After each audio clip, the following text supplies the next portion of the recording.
4 mois d'emprisonnement avec sursis. Dans l'actu en bref de ce mardi, il y a tout d'abord cette condamnation de Simon Leclerc pour violence conjugale. Le maire LR de Neufchâteau et deuxième vice-président du conseil départemental avait comparu le 27 mai dernier. Épilogue d'une séparation houleuse avec comme principal fait poursuivi une gifle que l'édile a assénée à la mère de leurs 2 enfants. Le procureur de la République avait requis 8 mois de prison avec sursis. Ce mardi, la juge unique en a prononcé 4. Une gifle que Simon Leclerc a toujours nié, accusant son ex-femme d'affabulation.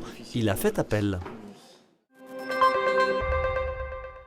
Pour le retrait des fonctions de vice-président, M. Benoît Jourdain, 64 voix, contre le retrait, 50 voix.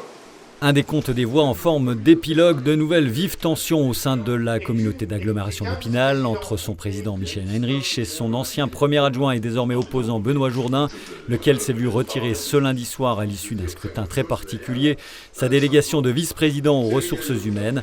C'est le vote contre la hausse de la taxe aux entreprises lors de l'adoption du budget le mois dernier qui avait mis le feu aux poudres.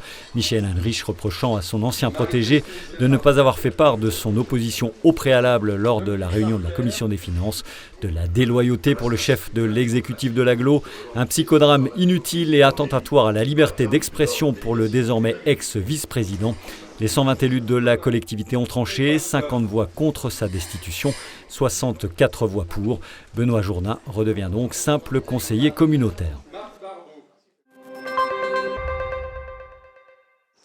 Dans quelques semaines, il aura 3500 km de plus au compteur. Le Gros Léon, ce véhicule du conseil départemental des Vosges muni d'une balayeuse, va pour la 14e année consécutive rejoindre les routes du Tour de France, dont le départ est prévu samedi à Bilbao, au Pays Basque espagnol. L'engin qui était à Remiremont ce mardi après-midi, juste avant son départ pour la péninsule ibérique, sera chargé de vérifier l'état des routes avant le passage des coureurs sur la grande boucle et de refroidir la chaussée, le cas échéant en l'arrosant.